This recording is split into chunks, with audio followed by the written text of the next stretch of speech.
It rarely happens, but I just Get all hyped up on Yeah.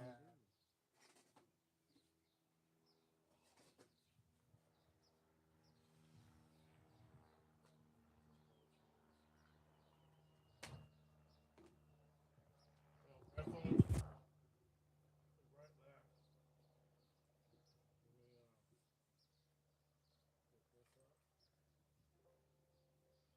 That.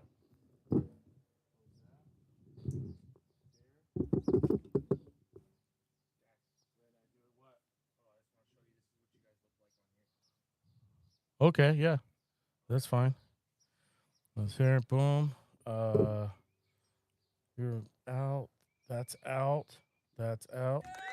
Okay. Yeah, it's probably the internet. Um, see, now it says I have 3 hours. Okay, so we don't need the Bluetooth. I guess we could use a soundboard. I'm just double checking. I know we're live on YouTube. I have not started recording yet. Just double checking the board. Boom, boom. Yeah, you always want the mic. I always tell people the mic about a fist away. Okay. We could get it going. I know we're live on YouTube, but I still got this other production we got to do. All right, let's go. Ladies and gentlemen, thank you for tuning in to another episode. I'm your host, Stephen G. Gaxiola, and you are listening to the Raider and the Saint podcast.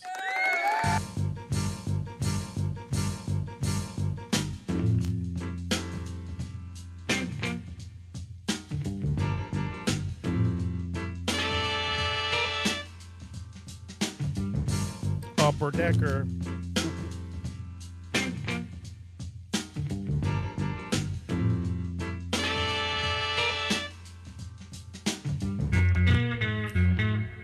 We'll be able to make calls too.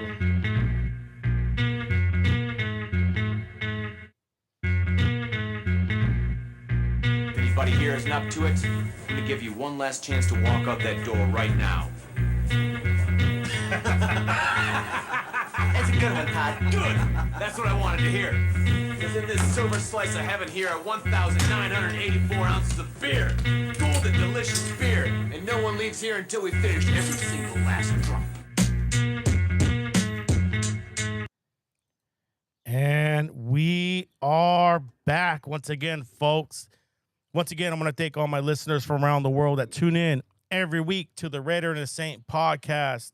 This is episode 240. Today's date is June 1st. The year is 2025. It's a hot and humid day in the backyard to be podcasting. I've been sweating. Been moving things around. Actually got soaking wet. I was moving my son's ice bath thing we bought him for. He plays football as a senior year, fighting to start. They just moved him to middle linebacker, but he's learning all the positions, be linebacker. He's doing really good. So we bought him an ice bath, and we were trying to move it in to get in the picture in the background for YouTube. YouTube. We're back, dude. We are back. Info about the podcast. If you want to be on the guest, you got questions, suggestions, and even comments, you could get a hold of me at theraiderandthesaint.com, or you can email me at theraiderandthesaint@outlook.com. That is theraiderandthesaint@outlook.com. Now, if you go to the website, it's just going to take you to my link tree, and that has everything where I'm at. I actually got to go and update it because I haven't been posting on Rumble. Rumble's been giving me trouble as far as just uploading and stuff. I'm trying to find the easiest and quickest way. You know, I got a lot of things going on in my life, but you know, this is one of them. And I just it's about balance and time. So, you know, thank God I got a new helper. Shout out to James Nava. You know, he's here helping out. He's working the video right now on YouTube Live. We're gonna be able to take phone calls in. So I do have shows lined up. Okay, so just be patient with me, guys. We're not revamping the show. We're still here. We're still the Raider and Saint podcast, but we got video now, and so I've gone live on IG. But I got to start making my presence on YouTube. Everyone says YouTube, and I says, okay, got to clean up the act. You know, no copyright music, stuff like that. You know, it's I've gotten to the point where I got to stop messing around.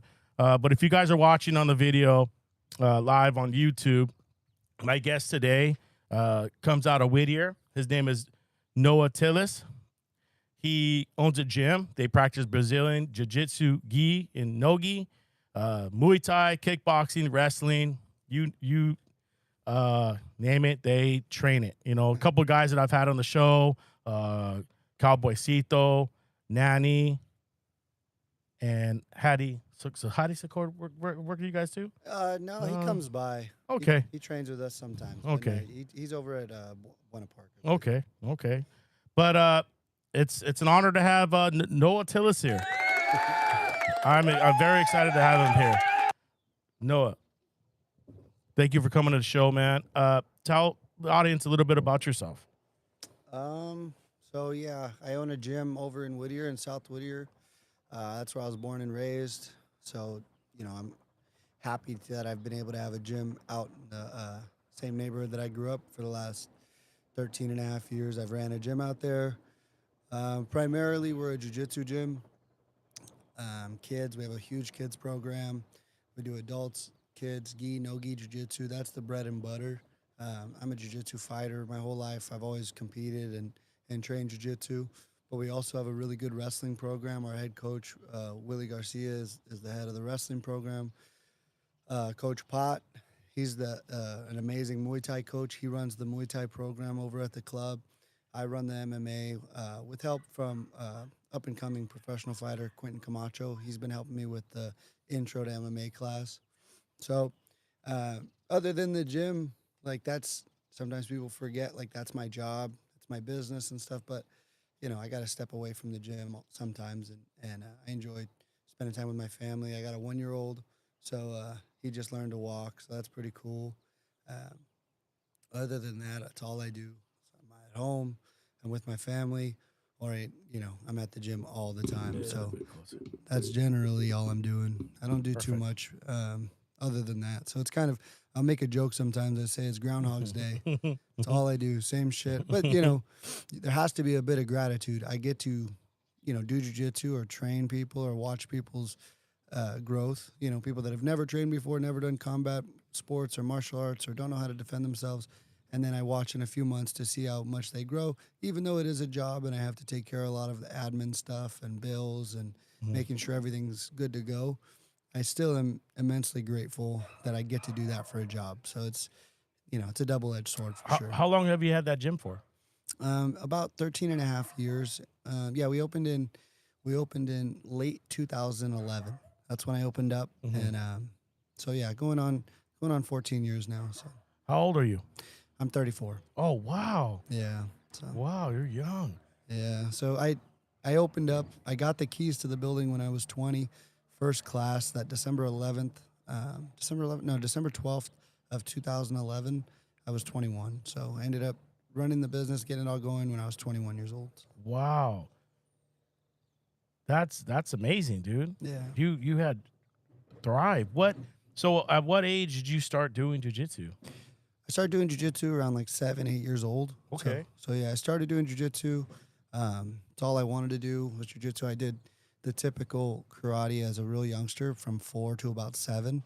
I did karate, did some karate tournaments. I like the physicality of the sparring and stuff like that.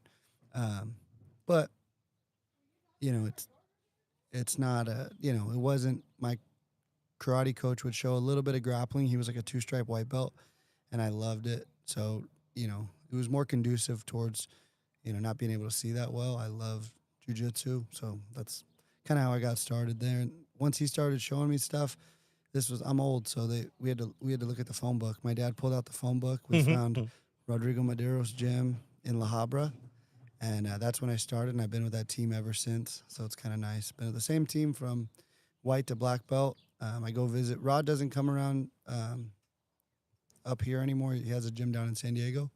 So I go visit him. He's still, near and dear to my heart. He's still considered my first coach. But me, John Awano, John Ramirez, we all started under Rodrigo. And then I ended up getting the rest of my belts through John Awano and John Ramirez. Got my black belt in 2012. Wow. So yeah, just never strayed the course. Obviously, along that time, I'm doing kickboxing, I'm wrestling. I'm doing things to help me get better at fighting because that was my goal. There's a lot of different things why people do jiu-jitsu. Our team, Carlson Gracie lineage, was always Valley Tudo based. There's other, if you look at different parts of the Gracie family, some are for self-defense, some are, like the Gracie Bajas, they started the IBJJF. It's solely for sport. Carlson Gracie was always, Valley Tudo was always any of the fights and stuff back in the day in Brazil. Generally was from Carlson's side. If you look at Mario Sperry or Murilo Bustamante or Vitor Belfort, all those fighters were from Carlson's team. Walid Ismail, and so the style of the jiu-jitsu is more conducive towards fighting opposed to point fighting. And so that was, that's the fun part. Then you start adding striking or you learn how to wrestle. You start to evolve as a fighter. That was always cool to be part of the same team. So that's why I'm happy I never changed team. Carlson Gracie style was kind of exactly how I like to grapple and my mindset towards jiu-jitsu anyway. So it's kind of nice. That's cool, man. That's amazing. Yeah, I'm just absorbing everything you just said right now. I'm a big MMA fan. I've watched UFC since the high school days. But now I've been getting people on the show that are fighting. I've had Coach Pod on the show too, and I just finally went to my first event. I've always wanted to go to a live event, and I finally went on Friday. I didn't know what to expect. I thought it was going to be a cage. I didn't even know what kind of venue it was. But I'll tell you this, it was still awesome. It was amazing. I was videotaping the whole time. I mean, might have took a little breaks here and there, but I went live on Instagram. If you guys are watching live on YouTube, or if you guys are listening to audio, you could go on my Instagram page, The Raider and the Saint, and you could look at all the fights. I have all the main fights, especially when you guys were fighting. Your fighters were fighting. I made sure to video you guys and get you guys up close. But I didn't know. I rushed work. I think I got off work at like 3. I rushed home, changed, and then I bounced about 4:30. We got there about 5, and from the get-go, I was already tired, and I was like, okay, I think Danny, shout out to Danny Cruz. I think she's training out of your gym now. She was like, yeah, it should, because she dropped off the tickets the night before, and she goes, oh, it should be, I go, what time's it gonna end? She goes, oh, it's like 4 hours long, and I'm like, okay, we'll be done by 9. I'll take my wife out to dinner, we'll hang out, and like it just kept going and going, and I was like, man, when is it gonna end? But it was fun. It was fun. I was tired, but you know what? I got my money's worth. Yeah. You know what I mean? I got my money's worth. It was a great experience. I even got to go in the back and videotape Chin. And I didn't even know Chin had a brother, Chan. Shout out to Chan. Yeah. I never knew he had a brother. And his brother was because I was the class of 98. Chin was 97. And then I think Chan was 99. I think my wife was also 99. I never knew he had a brother. And I got the opportunity to go in the back and watch him warm up before the fight. And I videotaped. I really did a really good job videotaping it. I did it 4K. I think I did it at a FPS, 30. No, I think I did 60 frames per second. The video came out magnificent. And I says, you know what? This isn't for me. This is a special moment for Chin and his brother. So I sent him the video. I go, that's your guys' video. That's cool. Because, I told him, I go, that's a special moment between brothers. And, I know it was his first fight, and I would like to get his brother on too. Yeah. I don't want to talk too much about, the background story and everything, but just that be at that moment, and I was honored to just be able to videotape it. But I had a really good time, and I'm excited to go back and support you guys. You've sent me fighters have been on, now you're on, and it's only right that I support you guys. And it was a blast. It was a great time. There was a couple people there I haven't seen in years from high school, and you'll start seeing me a lot, dude. It was fun. Yeah, those shows. That was IFS, right? Yeah, it was IFS. They could be tricky. Like, you show up and there's 60 bouts, and you're going to be there till midnight. So I didn't get home till about midnight, and you prepare for that. Mm-hmm. And it's what those shows are.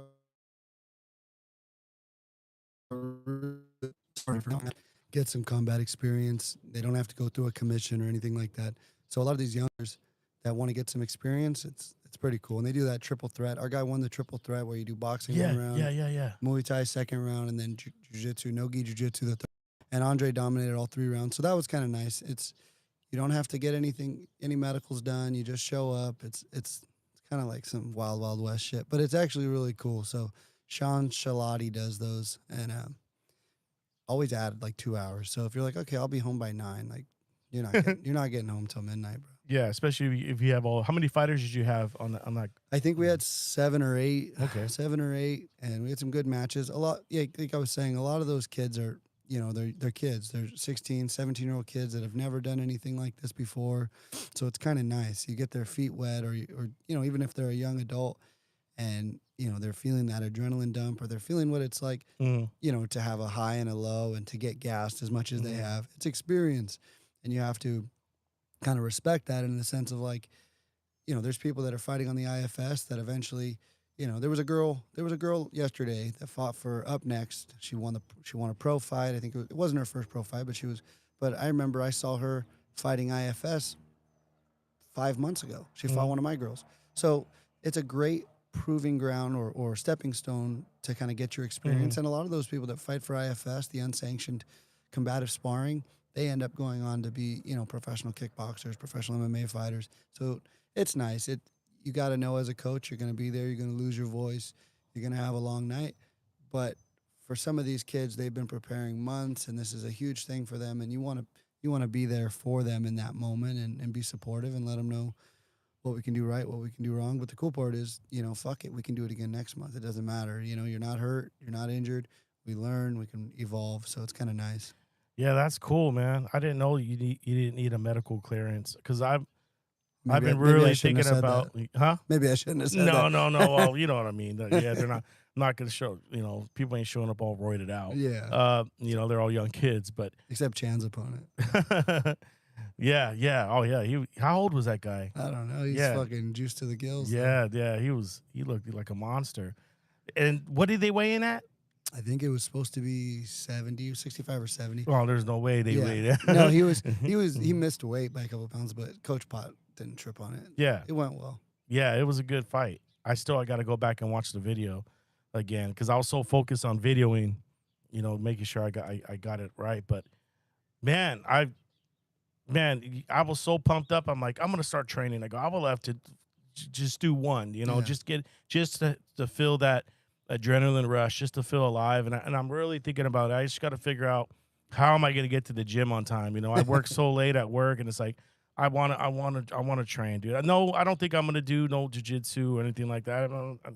I don't think about my cardio. I mean, yeah, I probably can, but to do something like that, just do like Muay Thai or kickboxing. I think I'm pretty sure I could do that. And I'm really thinking about it because I think my son, he's a black belt in Taekwondo. And we started him when he was 5 years old. He was, wasn't sitting in class. He needed to burn off energy. And we hey, you got to do something. So we put him in Taekwondo because a friend of mine that I grew up with, he put his son in Taekwondo because same thing, was mischief, couldn't sit down in school, wasn't behaving. So they put him in Taekwondo. He went all the way, did tournaments and all that. And then once he got into high school, he played football, became a football star, because Taekwondo, any mixed martial arts, it gives you discipline. Yeah. That's the number one thing. It teaches you discipline on top of respect, too. But so I kind of did that. I said, I'll put him in Taekwondo. We put him up the street over here. And there was times where he didn't want to go. Oh, I don't want to go. He's laying down in bed. He's lazy. But it's crazy. It's funny because when you take him, no, you got to go. When he goes and he comes back, his mind has changed. He's just, he's calm. He's happy. You know what I mean? Just getting that exercise in, and getting that movement in, we could see it. So now, he's fighting for a starting position and playing linebacker position for Sunny Hills. Cool. Shout out to Sunny Hills. So it's good. To see that journey. I was trying to get my young daughter to do it. Just do Taekwondo, just do it for a little bit, or Jiu Jitsu. But it teaches you structure. Yeah, that's some of the biggest thing.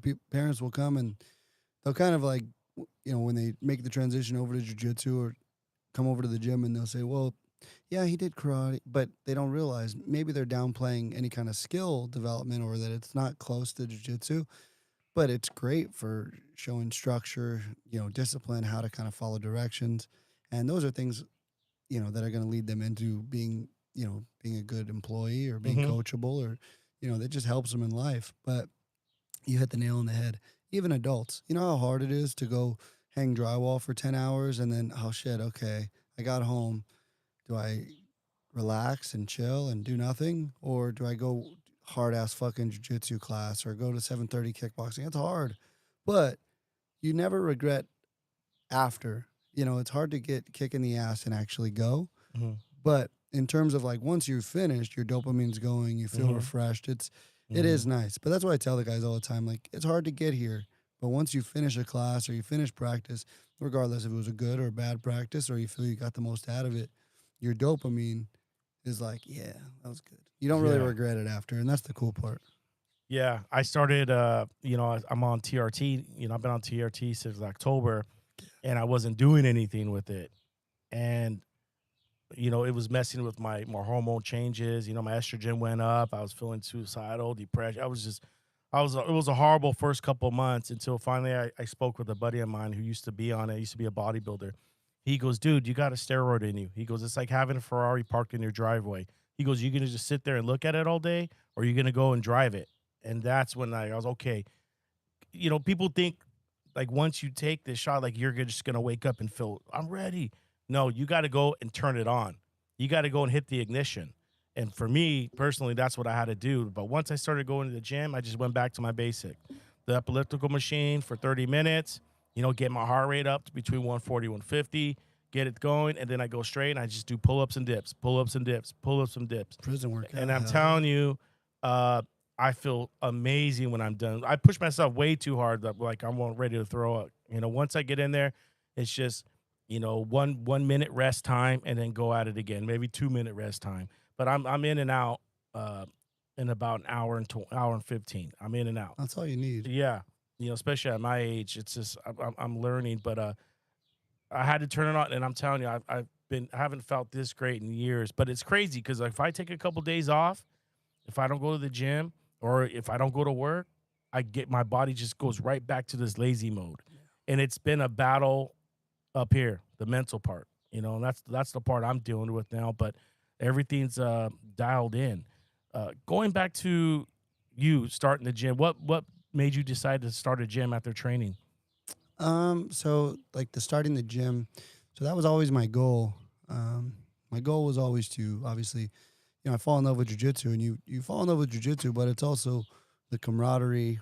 When you're around an academy, very little is contributed to actually learning how to fight. Like it's nice. You learn skills, you learn combat, you learn jiu-jitsu. But I'm around, especially as a kid, I grew up in a gym. I grew up at the jiu-jitsu gym. I'd ride my scooter to go practice. I'd be there all day. All summers we're just doing morning and evening classes. So that's what I loved. And that I have kids that do that now, but at the time I loved being around the academy, and I was constantly around older men where I could kind of learn from them and kind of, have great role models and stuff like that. And you learn what to do and what not to do. Absolutely. So, I love jiu-jitsu. I love doing gi and no gi and going to wrestling tournaments and training with Charlie Valencia and Dave Rivas and Hector Ramirez when they're getting ready for fights. And I'm just a teenager, and these guys ended up going to the UFC or WEC. Like I loved training and competing and stuff, but just it was fantasized about, like, man, owning my own gym would be so awesome. Mm-hmm. That would be the goal.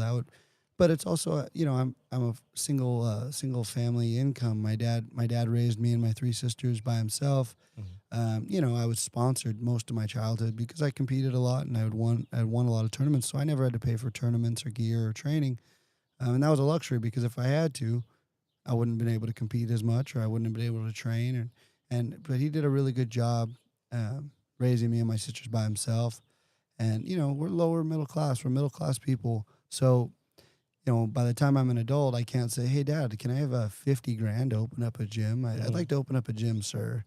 That's just not reality. So, and a lot of people don't get that. Like, capital is huge. Mm-hmm. And taking a dive to open up a business or do something is, my dad is the best person I've ever met. Like, he's the smartest. He's the most helpful. I learn stuff from him every day. And, he helped me immensely. even if he had the money, I wouldn't have asked for it because it's such a risky thing. Let a 20-year-old dumb fucker open up a gym.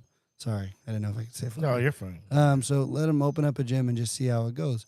I had a lot of friends that, you know, anticipated my failure or were surprised that it lasted long.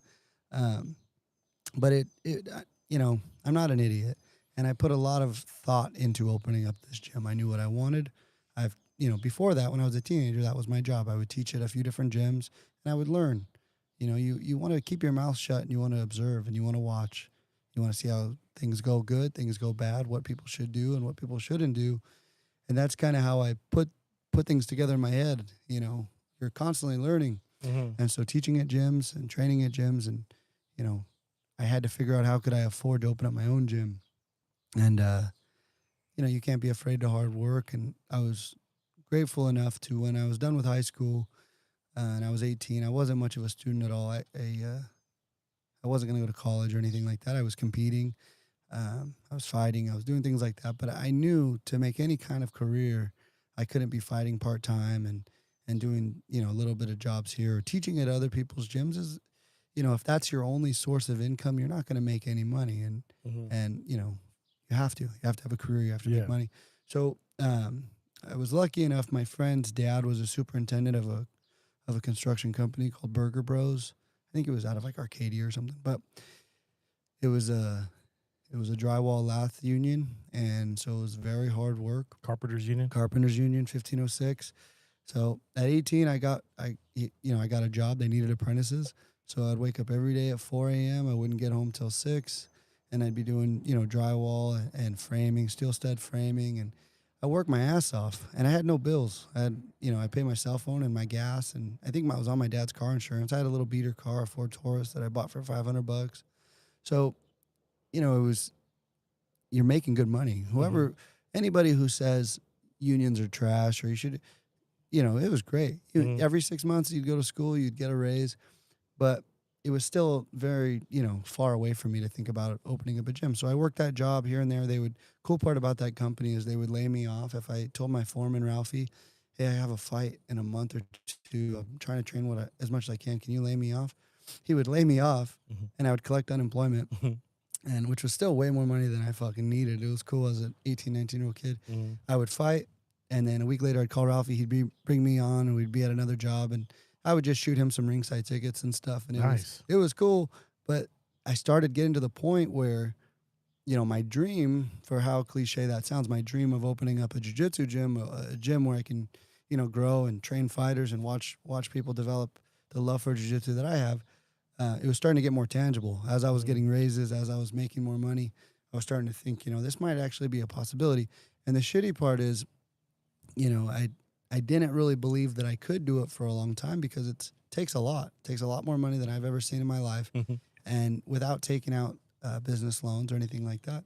Wow. Yeah. So, yeah, I did it all cash. But I remember that I was on a job site in Porter Ranch, and I was with a bunch of old timers, and we're all taking out our sandwiches. We're dirty. We're building a school over in Porter Ranch.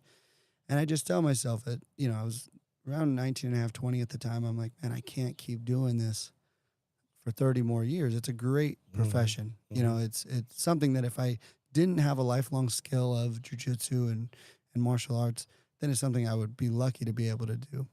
But I just told myself, I don't have any bills. I don't have any kids. I'm going to try my hardest to save up enough money. So later that year, I took the plunge and I found a spot local, close to where I grew up. And it was a very small spot. It was great for a starter academy. And, you know, I put my life savings into mats and figuring out everything and rent and deposit and everything you need to open up a gym, and you take the plunge. And I think what helped me is I did it local in my community. So I had a lot of friends and family that would come around, and, you know, I had a somewhat of a name in jiu-jitsu for competing my whole life. So it just started growing. And then, you know, 6 months later, the building next to me was vacant, and I called my landlord and I said, hey, can I get that building? And, you know, he was a cool guy in the sense where he asked me, he said, you sure, Noah, you're going to be able to handle that? Because he knew I was a young kid, and you got to, you know, you take a risk. He said, yeah, let's fucking do it. And I cut the wall open. I extended my mat. Now we had a dressing room. I had a little lobby area. And then I was there for 11 years. And then the building about a mile down the road, 6,000 square foot building, a lot of parking. It was, it was what I needed at the time. And I knew I was ready, but it took a lot of work. And then we moved over there. So we've been there ever since. So it's kind of nice. That's crazy, man. Yeah. You rely on yourself. Yeah. So that's all I didn't take any loans. I didn't do anything. It was all cash and, which is scary, but you got to do it. Yeah. So, I think the best bet is betting on yourself. yeah, that's true. I've learned that a lot, being a podcaster. I started with 10 listeners, and then it's grown to thousands. That's cool. People that tune in. Not every episode is going to be a banger, but I have This my one will. I have my base, and like you said, you gotta you bet it on yourself. You worked hard, you built that cash, that capital, and you bet on yourself. You believed in yourself, and that's one thing I talk about a lot on the show is like you got to believe in yourselves. I talk about mental health all the time on the show. You got to believe in yourself. You don't understand, people that are listening or watching on YouTube. You don't know what you're capable of doing until you go and do it. I didn't know, this show was gonna be like this. Well, I did. Okay, deep down I did, because I know what happens when you work hard.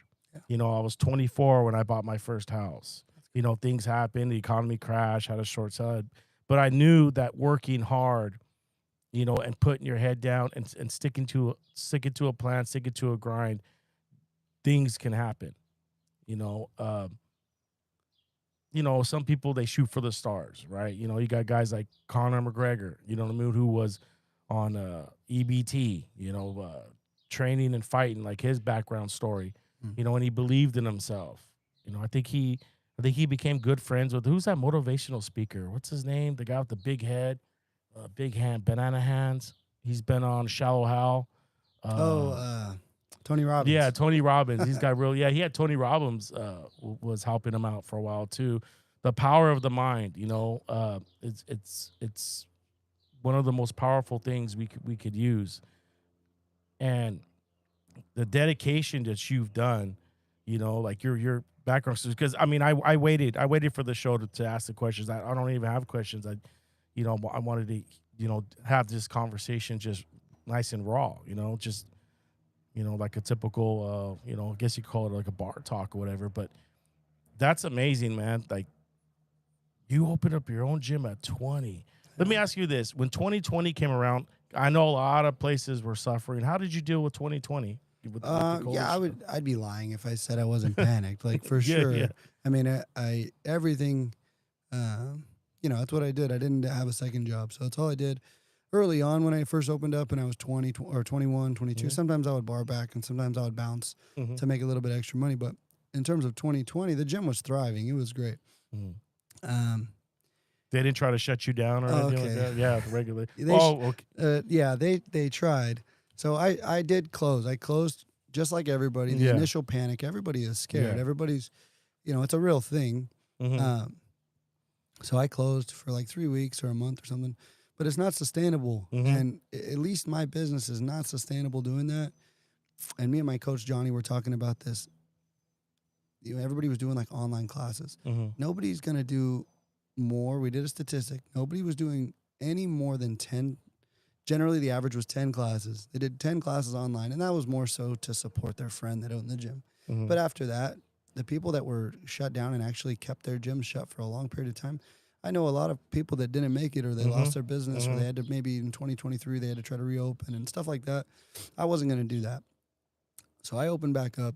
I did a little bit of online. I tried my best to try to go with everybody else. Like, okay, let's fucking pretend like we have a dummy at home and practice our chokes. Yeah, that's stupid. Like, that's not reality. And, people want to train. But it's also, you have to have an assumption of risk. I'm not going to go around, especially at the time, I wasn't going to go around everybody at the gym and maybe have COVID, maybe not, and then go hang out with my dad, who was 66 at the time. I'm not going to do that. You have to have an assumption of risk if you have somebody that was sick or anything. So when I opened up the gym again, like late June Or no, it was March, like May. I opened up the gym, so we weren't closed that long.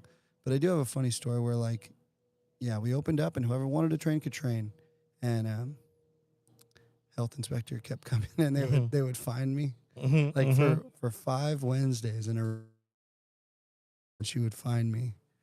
And then I was like clockwork. And then I finally called her. I'm like, what do you want me to do? I'm like, I'm not closing and I'm not paying these fines. Or actually, I didn't tell her I'm not paying the fines. I said, I'm not closing. And then she kind of was, and that was the time when Orange County was like wide open. Like if I wanted to go to Home Depot, I would just go a couple miles to La Habra and I could go to Home Depot and not have to wear a mask or anything. And the whole wearing a mask, doing jiu-jitsu or anything like that was absolutely ridiculous. And so she knew that too. She goes, yeah, I used to be a health inspector for Orange County. It was a lot more laid back. So she tells me, no, I'm going to be there on Wednesday at 10:30. If the coaches are wearing a mask and you have the right literature on the wall, I won't cite you and I'll say you're compliant. So she shows up and me and one of the coaches that are coaching that morning, we're like, hi, nice to meet you. We have a mask on and there's a Band-Aid holding up the literature on the wall. And she looks and she goes, okay, you're compliant. And she writes it off. But it was really tough because then you have to build I'd lost like 60% of my students. Yeah. And, I'm able to make rent barely. And I'm doing a lot of private lessons. That's the thing is I'm a fucking workhorse. So like when all this happened, I'm doing in-house privates. People are calling me and doing privates at their house. I'm holding mitts for them. I'm doing jiu-jitsu at people's houses. Like I'm doing privates all day because, I'm not going to go broke. That's the thing is like I'm going to work. And so I met a lot of cool people at that time where their gyms were closed and they wanted to do lessons or they wanted to do classes. And some people weren't comfortable with coming to group classes. So there'd be small group and I would do it over at their house or I'd hold mitts for, a couple kids, a couple siblings. I'd go to their house. And so I just worked my ass off to keep it pretty simple. I worked my ass off and then things started getting better and opening up or more people were getting more comfortable or they would get immunity and stuff like that. And so it was really hard. So owning a gym during 2020, and I remind myself that, I bypassed it. I was able to, rebuild to even having more students than I did way before that. And it grew. And so it's like kind of, I remind myself, like if I have a bad month, like business is up and down. If I have a bad month, I tell myself, nothing's going to be as bad as COVID. So, Yeah. Because that's just another example of heart and dedication. And because now it's showing that it's like, I don't know. I don't want to talk about government or anything like that, but it ruined a lot of, family owned, personal owned businesses. Yeah. While the big corporations like, the company I work for, UPS, stayed open. And then, we lost a lot of drivers. One of them was my brother, like if this was real, then okay, dude, we could have stopped this. But big corporations were allowed to keep running, while small mom and pop businesses, got dismantled or they struggled. Because I watched a lot of YouTube, and just like you, they were like, no, we're not shutting down. You can find me all you want, and like you're not the only one. A lot of people fought back. Yeah. Even the bar I would go to at the time. I don't go to the bar anymore, but I would go all after work every day and, have a few drinks, and like they were supposed to be closed and they would have the lights all outside shut off. And it was kind of like back in the, 1920s or alcohol, the prohibition and all that, My favorite was the tents. Like when COVID was going on, there was enclosed tents. But they were outside. So you were outside, inside, and you could go eat, but you had to be outside, inside the tent. Or you could take your mask off when you sat down. So some of those, I'm again getting into all that. It can go in so many different directions, but as long as you're consistent, like if it made sense, then it would be consistent. But there's so many inconsistencies, it's wild. Yeah, nobody knew. I mean, I'm glad you survived, because there's a lot of people I know like just got dismantled. That's true, yeah. But it was a crazy. I mean, watching UFC was crazy. They were still able to do it. Just have the teams and all that. But it was crazy because you wouldn't hear the crowd, but you could actually you would be able to hit the punch. You could hear the punches, like holy shit, It's a lot more intimate because you could hear it, and you hear those kicks and you're like, oh, Jesus at the Apex Christ. Theater, yeah, there was some crazy times. Yeah, I wanted to ask you about that because I knew it had to be tough, dude, as being a business owner and all that. How many members you got now? I have around 400 members. Wow. Yeah. Now how many classes you guys open 7 days a week? 7 days a week. Wow. 7 days a week. I was there this morning. 7 days a week. We have a 6 a.m. class, then we have classes all the way till about 9:30 every day. So it just kind of, you got to have, sometimes I'll have 2 classes going at once. I have a big mat and a small mat. And so, yeah, it grows and grows and grows. Then, like we just talked about, COVID will kick you in the ass, and then you just keep going. But, yeah, I am a very small part of this. And it's, you have to be able to say that, I have a lot of help. The kids class, I have a lot of dedicated people that help me. They help me with the kids class. Our kids class and our kids program is huge, and I have a lot of people that help me with that. It's not me. It's Anthony and Angie and Edgar and Adrian. And, without them, I wouldn't be able to run the kids program. Shout out to them. Yeah, let's go. And like I said, Coach Pot and Willie and everybody, Clark, and everybody makes a huge detriment. I'm not waking up at 5 and teaching the 6 a.m. class. I have one of my black belts, Phil, does that. But that's a huge program at the gym. So, like, you have to be able to say that. You have to be able to let people know, like, hey, it's not just me. Like, it's my name on the wall, but I'd be nothing without the help of everybody else, And that's important because the gym runs and it goes well, and I make it a positive environment for everybody, and I try my best to do that. But you're dealing with so many people that are in, that are out, that, fluctuates so much. But you just want to make sure that people are having a good time and they're treated with respect, and everybody has quality time training. And it's different. Everybody's like, we're the best jiu-jitsu all the time, or the best training, or we're the best fighters. Like, none of that fucking shit matters. Like, you want a quality product, and you want to be able to, be knowledgeable and be legitimate, like all my coaches are. But it's also how you treat people. Are you treating people with respect? Is it a good environment? Do people want to show up and be there? Do they dread being at the academy? No, you want that to be a welcoming place. You want, and what that builds, it builds longevity, and you're going to get a lot more out of training that way. If you're going to a place where they try to kill you every single round, and you have all these meatheads and everybody has an ego, nobody wants to go there. Nobody wants to experience that. They want to have a good time, and that's kind of where you mold. That's why the gym grows, is because it's a place for everybody. Whether you're a hobbyist, whether you're 70 years old, or you're 3.5 or 4 years old, there's something for you at the gym, which is nice. Yeah, I remember I was looking for my son because I was looking to sign up when I was officially looking to sign up. I was going to sign him up for jiu-jitsu. And I remember we went up the street over here off of Auto Center and Orange Store where the 7-Eleven is. There was a little spot there, and they were doing jiu-jitsu. And I was driving around trying to, get prices, and some places are expensive. I was just looking. I'm like, come on the car. We're going to go drive around. And I remember I walked in there. It was just a bunch of meatheads, dude, just fucking grinding.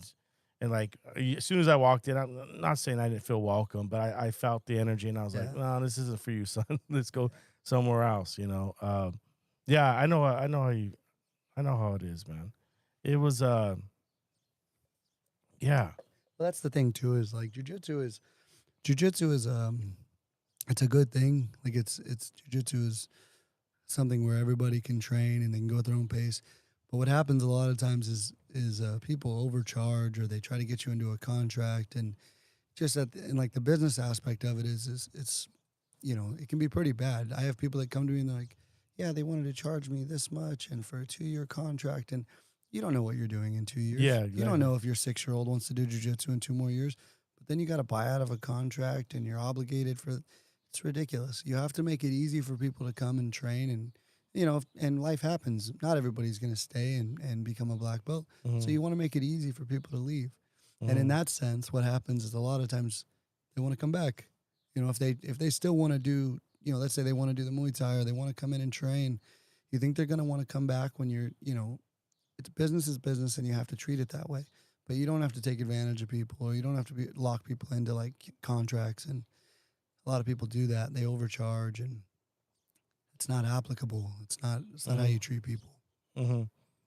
Yeah, I have a buddy of mine. Shout out to my boy Mike.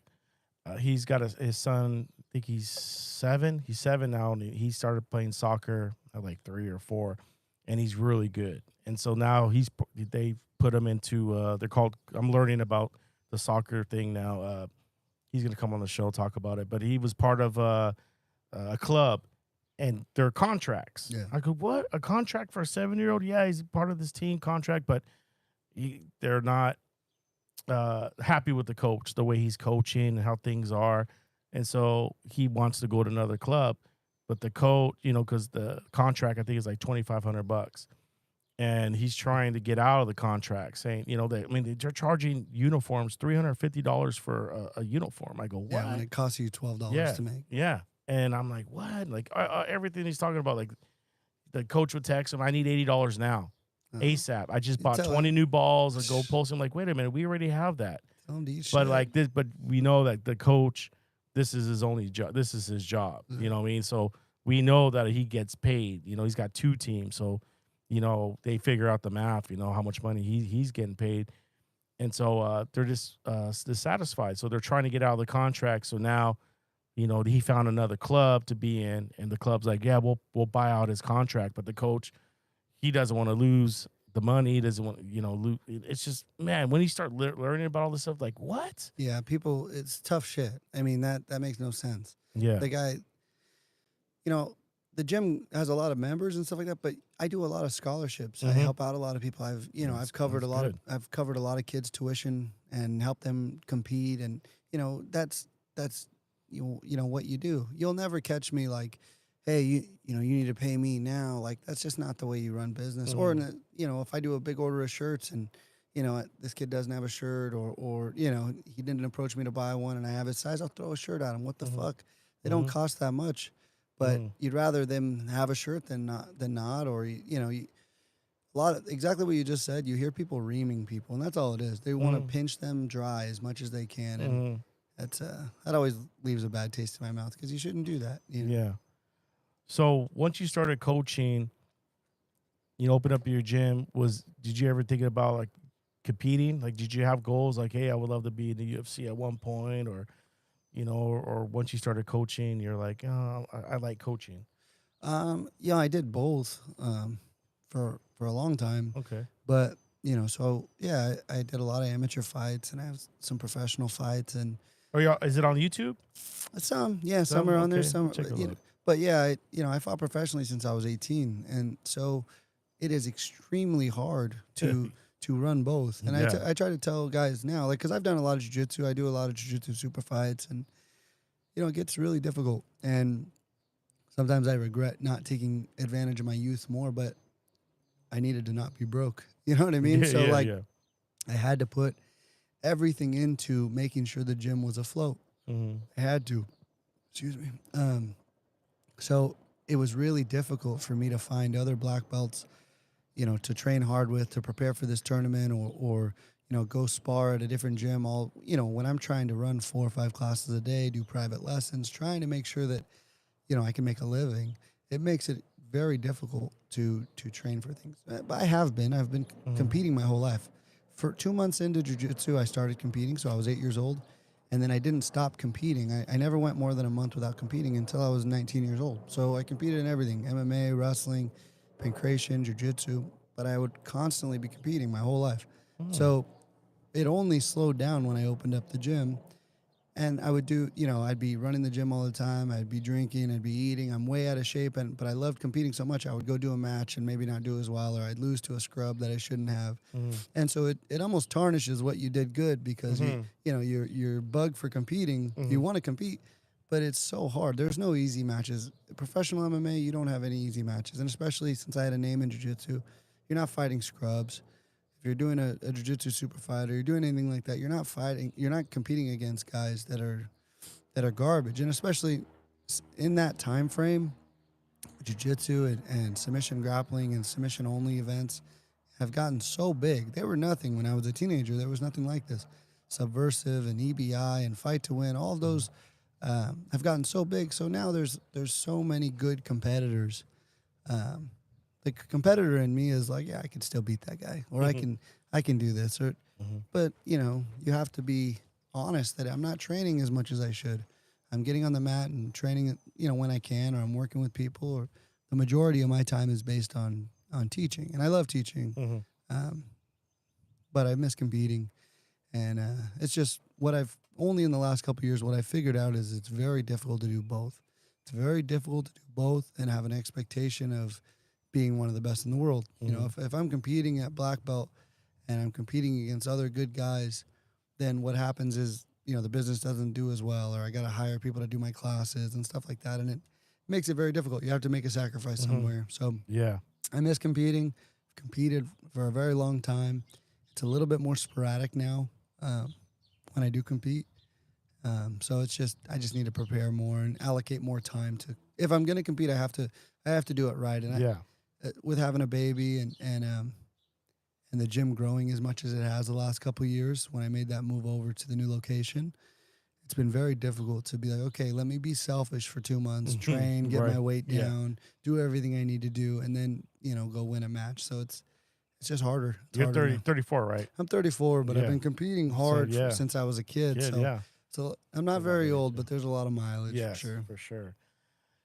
Yeah, I loved watching you guys when you guys were out there coaching. Like I could see you guys, you know, your hand movements, the way you're talking, and, you know, coaching.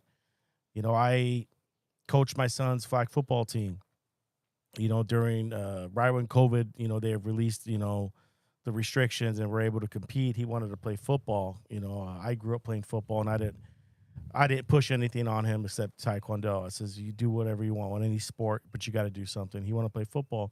It was too late to sign up for Pop Warner, so flag football was there.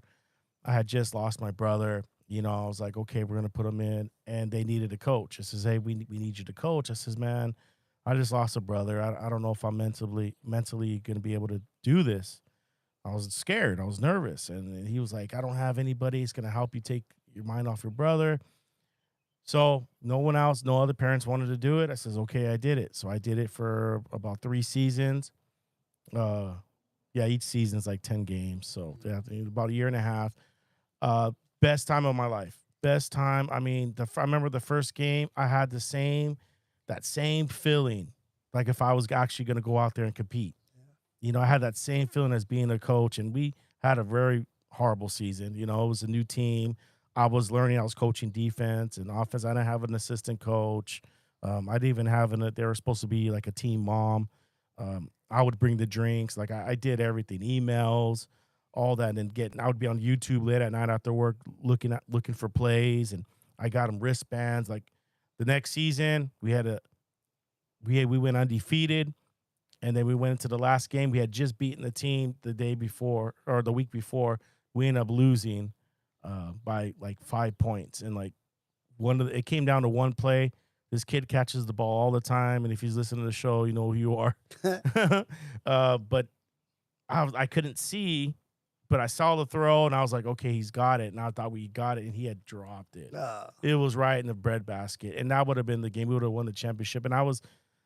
Oh man, it was a tough loss for everybody. But but being a coach, you know, that's what it was about. Was an amazing experience. Like I loved coaching, and it even came down to like we played the next season. Didn't have we had a decent season, but there was a lot of really good kids that are now they're all going to be seniors now in high school. This is years ago, and these kids are like one of them that we played against. He's an all-star at Troy. You know, a lot of these guys that we grew up playing with in flag football are excelling in football.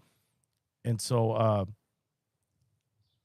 I got offered to come back, and it felt weird, you know, like, hey, you know, it was my daughter's principal. He was coaching his son's team. They were all going to be in 8th grade because after 8th grade, there's no more flag football for 9th graders. Like you go on to play, you know, high school ball. And I felt weird at first, you know, but I felt like I still needed to accomplish that. You know, I would love to have that ring on my finger. And I just felt weird to come back and be a coach, knowing my son's already, you know, he's playing high school ball. You know, but I knew a lot of these kids because some of them played on my old team. They were 7th graders. So now they're 8th. So we went back, we went undefeated, and we swept the playoffs, championship game. And it was really competitive, but man, it was such a rush as being a coach. It was almost like being on the field. Oh, yeah. You know, you get that feeling too. I mean, do you still get it? I mean, oh yeah, it's nerve. It never ends. It never ends. When guys are fighting or competing and stuff like that, I get more nervous for them than it's like if I was fighting. Yeah. It's because you care about people, and also, you're invested. You want the person to do well, Yes. or you want them to succeed, and Mhm. you know that they're probably emotionally invested in what's going on. You don't want Yeah. them to be hurt or upset. So definitely, if I have a fighter, that maybe if they're fighting or competing, I get more nervous. I'm pacing, and this person might just be relaxing. They're chilling. They're stretching. There's not a care in the world. And as their coach, I'm over here nervous as shit. So, no, it's a common feeling, and you probably feel it because you actually care. If you didn't Yeah. care, then you wouldn't feel. Oh that way. man, every game I'd be nervous. I have my routine. I have my nicotine pouches. Then and after the game, I would have a tall boy in the car on the ice chest just to calm me down, because I get in the car, my wife, you drive, and my heart's, I'm just like, Takes a while. oh man, it's crazy. I was like, man, I love coaching. Yeah, that's amazing. But so this segment we do questions at the end. So my assistant here, James, is All right. gonna have some questions for us. Let me get you up. Let Keep me it get you up. PG. Yeah, it'll be PG. Go ahead, James. Hey guys, great to have you on the show, Noah. Thanks for having me. My first question, this has been going in the news lately, and I think it actually is very fitting since we have Noah here. One of my favorite fighters growing up, unfortunately, has been in the news lately with BJ Penn getting arrested a couple times, saying that like he thought his family was being replaced. Obviously, it looks like brain damage and stuff with how he's been looking and stuff lately. And I really want your guys' opinions on, like CTE and fighters, especially back then, because BJ came back in the day, where we didn't know that much about concussions and stuff. I'm very curious to hear your opinions on that and BJ Penn itself. Yeah, it's definitely real. So BJ was one of my favorite fighters growing up. I really liked his style. He was a jiu-jitsu fighter, a gi jiu-jitsu fighter turned to like, an MMA world champion. So, I've actually trained with his brother Regan and stuff like that. And it's heartbreaking, but, you don't know what it's attributed to. It happens to a lot of people. But I think it's definitely real. You see a lot of boxing gyms or a lot of gyms, MMA gyms, they train hard as hell all the time, and they're not mindful year round. And maybe they pick it up when there's fights going on, but that's a really caveman way approach to things. As more research comes out about CTE and stuff like that, it's a real thing. So you should not be sparring, 3, 4, 5 times a week at all. Maybe 2 times a week. For a fight, maybe 3 times a week, get a couple hard practices in. But you never want to take more hits to the head than you need to, whether it's a fight or training. Like, just because they're in training doesn't mean they don't register. You're still getting hit in the head. Mm-hmm. So, we're not doing ballet. So the assumption of risk is there, but it's up to you as a coach to keep these kids safe. If you let them, they'll just beat the shit out of each other every day. So you have to say, we're not sparring today, or, this guy had a tough fight a couple months ago, or a couple weeks ago, so he's still not sparring. Like, there has to be some sort of leadership. Without leadership, and if you're a terrible leader, yeah, okay, go ahead, guys, spar as hard as you want, and then injuries happen. So it's a heartbreaking thing, and I hope BJ maybe gets the help or gets medication or figures it out, and maybe he's right, and they're all just imposters, and we're just idiots. Yeah. So I mean, I wish the best for him. That's terrible. Yeah, actually, I was just watching a video of him getting arrested for harassment. I saw that video too, and it is sad. Yeah. We don't know we don't know what he's diagnosed with. It could not be CTE. Yeah. It could just be anything else. Maybe drug use. We just don't know. There's psychosis Yeah. from anything, and that's, but it's definitely something wrong. Yeah, definitely is, and it's something that he definitely could get help for. He's one of my best fighters. I loved watching. He was a great fighter. I wish the best for him. He'll be fine, dude. There's a lot. I think, what's his name? What's the heavyweight guy that was having trouble too? He's got CTE. The heavyweight UFC fighter. What's his name? I'm bad with names when I'm on the show, dude. He's been going through it too. a little bit older fighter. He's retired already, but he's going through it. It's it started with football, now MMA, but it's weird. We just don't know. We don't know about it. We know that the brain, some people can get banged up, and look up what happened to Muhammad Ali. It's just there's injuries for everything. And unfortunately, it's a combat sports. Anything that has to do with hitting the head, there's always going to be risk. That's the chance we take. That's why I left it up to my son. I mean, even though I'm his dad and I have, he had a concussion last year, and I remember I had a concussion in high school, and we didn't know about concussions back then. And I remember I parked in the stall at school. I was driving at the time after the game, those cinder blocks, like where you park. I drove over both of them, and I had people in my car, and they're going, "What the fuck you just do?" And I was just like, "What?" And I've had a few concussions now that all this has come out. I remember now, I was like, "Oh shit!" Just blame it on CTE. Yeah, so now I get in arguments with my wife. I go, "I got CTE. Leave me alone." You know what I mean? All right, next question. This one just happened last night, and I don't know if you guys saw it or not, but in the main event, Erin Blanchfield was supposed to compete against Macy Barber, and a very last minute pullout for Macy Barber. I mean, they had just finished playing the hype package, and she was about to walk out. Their fists were taped, and then when she walked out, I guess she went back in.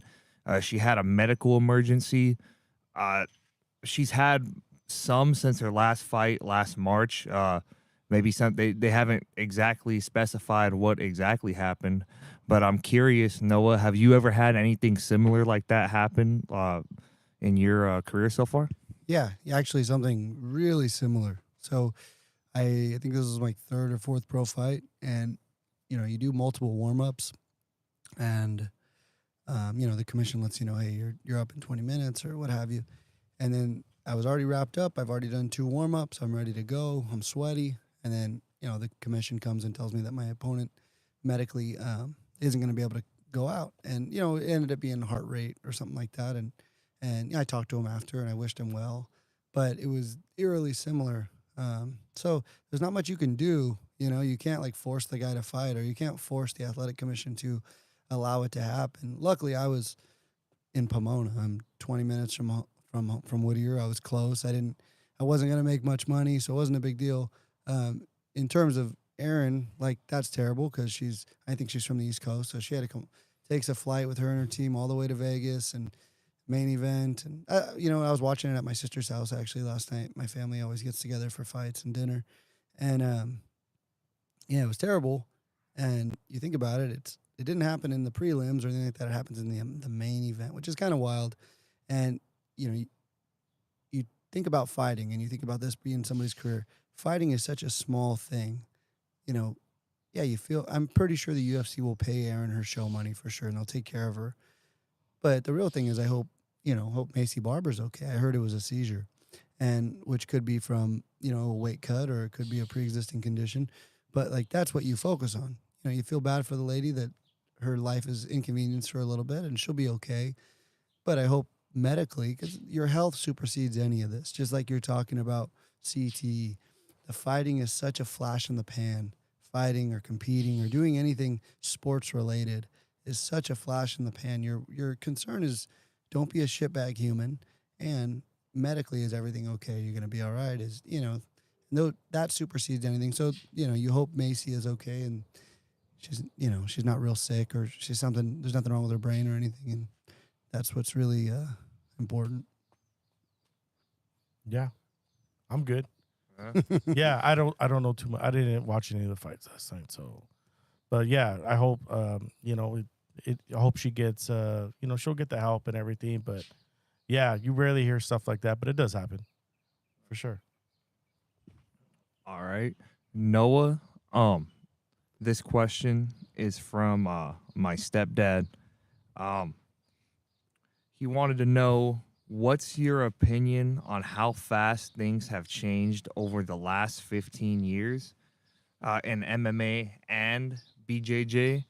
And what do you think will change in the next 10 years? That's a really good question, stepdad. Biggest thing like I said, I've been training for a long time. So, before jiu-jitsu was mainstream, when I remember being a kid, if there was a black belt match, the gym doors would shut, everybody would be quiet. It was a huge thing. There was only a few black belts in California at the time when I started. I mean, more than a few, but there's only a few black belt gyms and stuff. And so I've watched the evolution. Jiu-jitsu has been such a big part of my life. I watched the evolution of it growing and growing and growing and growing. And one of the things, if we just put 15 years on it, one of the things is, a lot of the point, like getting advantages and stalling and doing a lot of things has shied people away from sport jiu-jitsu, IBJJF, and stuff like that. So it's really made people. IBJJF and gi jiu-jitsu is as big as it's ever been. It's huge. I'm not going to say that the gi is dying at all because I love training with the gi, but there has been a lot of adjustments in rules where they want it to be more exciting. Like if there's a double guard pull, someone has to come up and someone has to work or you're going to be penalized. So there's a lot more, you want to make jiu-jitsu violent again, and that's important. Jiu-jitsu has a stigma of like dudes in pajamas going to their back and playing up. It's just not reality. You don't want to be on your back. You want to be on top. You want to smash their face and you want to submit them. But you want to be capable of fighting off your back because things can happen. So you want to have a guard. You want to have certain things. So to answer his question, I think the evolution of the sport and tremendously has grown. And so there's a lot more practitioners. There's a lot more eyes on it. There's a lot more things. So in terms of the excitement, I think for it to be as mainstream as it needs to be, the rules that have made it more exciting, I think that's what's going to happen. It's going to continue to be more exciting. There's going to be a lot more submission onlys. There's going to be a lot more money towards the top competitors. Those are the things that are going to happen. You're not going to reinvent the wheel. A lot of the same techniques were being used 20, 25 years ago, but they're renamed or people do the same shit. You can only do so many different techniques, so many different submissions. So the only thing that's really going to change is the way people train, the rules, and some of the big, IBJJF or federation tournaments. And there's going to be more. There's going to be more leagues. That's going to be a big thing too. I think with ADCC and a lot of super fight leagues, that's how it's going to become more mainstream for sure. Thank you. Perfect.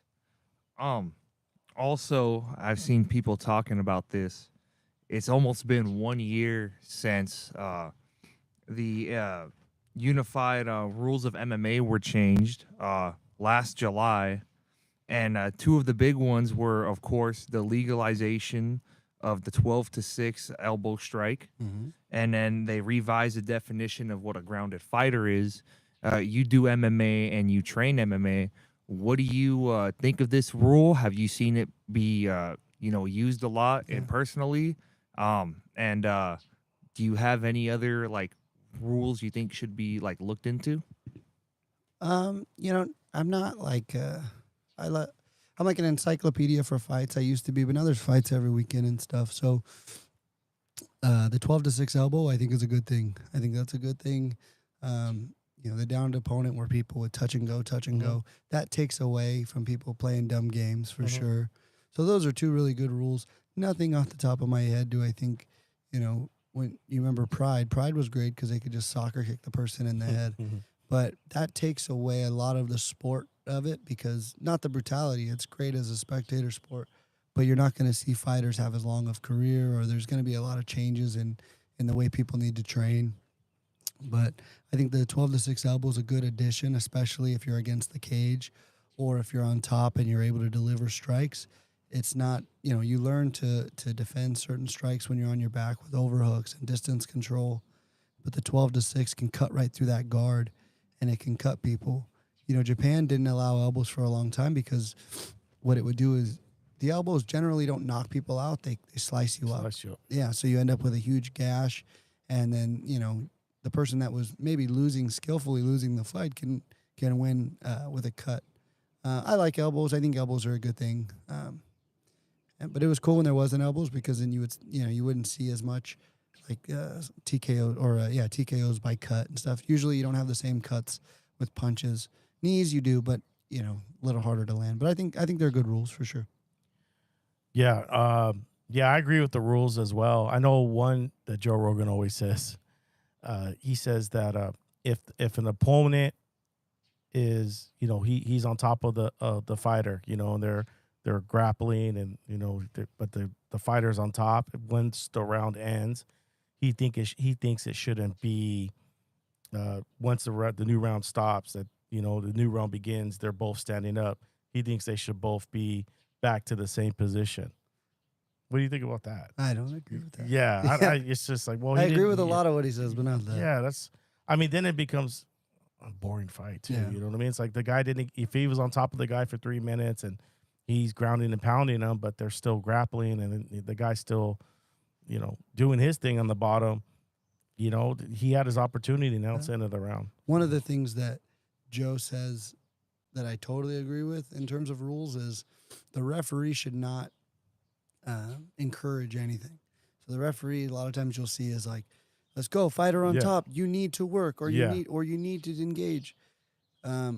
You know, in terms of like, if you're going to stand them up, that's different, but that can change the dynamic of the fight. Mm-hmm. You pressuring the person to be more active while they're on their feet can cause the person to rush in and get caught, or you know. So I think I've heard him talk about that a few times, and I agree with it. They should have no influence on the way the fight is happening. It could be the most boring fight ever, and that's up to the fighters. But once the referee influences it all, that's when the dynamic of the fight can change, and you do things you never plan on doing, or you feel rushed, or you feel, you know. And so I think the referees in that aspect don't really have much say. 100% agree, especially when they go work. Yeah. And another question. You train a lot of people. Is there any differences between training someone who has, let's say, never done like a combat, like, you know, like a martial art, right? Compared to someone who, like, let's say, is a boxer or a striker in Muay Thai? Is it harder for them to get it than someone who is, like, you know, is new to a Jiu Jitsu, but like for them, because they're striking, is it harder for strikers to learn, in your opinion? It's kind of like a personal thing. Like, it's an individual one. What happens a lot of times, and I always make this joke, is if someone comes in and they trained previously, I'll ask, hey, have you trained before? And they say no. And they almost are ashamed of it. Like, no, I've never trained. Is that okay? And the big thing is, yeah, like, you have no bad habits. This is easy. It's a clean slate. It's easy to show you or give you an idea of what I think is correct or incorrect and help you learn. In terms of, like, if they're a striker and they're transitioning to grappling or vice versa, there's some bad habits. Like, when a grappler, like, let's say they've wrestled or they've done jiu-jitsu for a very long time and they want to start learning striking, a lot of times their stance is very bowed. They're really low. They're real wide. So there's things like that, or they crouch over like they're going to do takedowns. So, but it's an individual sport. So some people are good kickboxers, then they start doing jiu-jitsu and it clicks right away. Or, you know, just like anybody, they have a really hard time adapting. Jiu-jitsu is human chess, and it takes a lot of patience. It takes a lot of, you know, understanding how to distribute your weight and momentum and problem solving. A lot of jiu-jitsu is problem solving, and so it's really just different. And I think it's nice when someone approaches me, hey, I've never trained before, I'd like to learn. It's easy, because then you can teach them from the ground up, which is nice. It's like, real quick, when Max Kellerman used to say that boxers are tougher than MMA fighters because in MMA you could tap, which you consider quitting. I always disagreed, because I always kind of looked at it, like you said, like a chess match. You know, it's like you got the better. The only thing that's going to happen is either you're going to go to sleep or a broken arm or something. Yeah, Max Kellerman's a complete idiot. Like, boxing is great, and boxing is a sweet science, and it's, you know, they're devastating with their strikes, but it's just one aspect of fighting. It's not fighting. It's, you know, like Terrence Crawford right now is my favorite boxer, and it's biased because he's my favorite boxer because he was also a good wrestler. So, like, he's mean, he's vicious, he has great power, but, you know, a boxer and boxing is one aspect. If you can't defend a takedown and you get taken down, your boxing really isn't going to do much. You're probably going to be in good shape and maybe physically strong, but it's one aspect of fighting. That's all that is. Final question. And you guys can both respond to this one. You yourself, you know, you compete in MMA. And you guys mentioned Joe Rogan earlier too. He's always said he doesn't like the cage. Do you prefer, like, when you do MMA, in a cage or in a ring? Gax, when you give your opinion, Mhm. do you think in general would you rather see cage, no cage, or ring? No. Stylistically, so as a coach, and let's say one of my fighters is a good wrestler, our game plan is to drag him down and beat him up on the cage or beat him up next to the cage and use that as a weapon. You use the chain link as like a cheese grater. You want to drive them through it and drag them off it. So it's you have to change your game plan now if there's ropes because you can't use it the same way. So me personally, I've competed in both.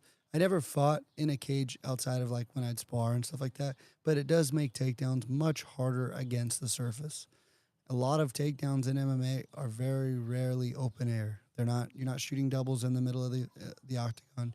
You're usually putting the person against the wall, beating them up, dragging them down. That's where you're gonna have the most success, and that usually it doesn't transfer over against the ropes as much. So that's my opinion on it. And I've had offers for some of my guys to fight at certain shows where they're in the ring. And if I know my guy's style is generally ground and pound or, a lot of clinch work against the cage, then I try not to fight at those promotions. Me, yeah, I mean, like he said, it's all about, the fighter and the fighter style. I like UFC. I was there Friday. It was open mat. I like the open mat too. There's different, styles, different flavors, different formats, and I like all the different formats. I don't really have a particular, I'd rather watch cage. I mean, I thought it was going to be a cage when I showed up, but it was open mat, and that's fine. It was, there was no takedowns. It was just stand up only. So I like the different formats. I think it's good for it's good for, MMA. It's good for fighting. It's just they have a new one in Abu Dhabi. I think it's like karate karate something where they're doing karate and it's not even open mats. It's like it's not a cage either, but they're like little pillars. Karate combat. Yeah, karate combat. They're doing that. So I like all the different flavors. I mean, I think it's or the different formats. I think it's good for the sport. Super last thing, Noah. Do you watch One FC? Yeah. Yeah. On Amazon, right? Yeah. Yeah. Yeah, it's cool, especially how they, similar to like that amateur show we were at on Friday, is they'll mix it up. They'll have Muay Thai with MMA gloves, or they'll have, grappling. I have some friends that are signed to do grappling there. And one thing about one is they pay their guys really well. So it's kind of nice because they got that Asian money. So they're paying them pretty well. And so, there's not an incentive to move or do anything. They have a good roster of like grapplers and fighters, and they have some of the best Muay Thai fighters in the world that are there, and they're seeing money that they've never seen before. So it's kind of nice. Yeah, I like that. And that's what's most important too is these guys and girls put their lives on the line when they go out there, dude. They're risking injury, lifelong injury, and I've always said this before. They deserve to get paid. They deserve. I know the union. I mean, we could talk about union stuff. UFC try to be union and stuff like that, but they deserve to be taken care of, especially having medical. They need that medical treatment even beyond the years of their retirement for MMA. But so we're good with questions. Since you brought it up real quick, do you think MMA or UFC should have a union, Noah? I don't know. I don't know much about unions. I was in a union for a little bit, but I don't really know a whole lot in terms of how they would do it.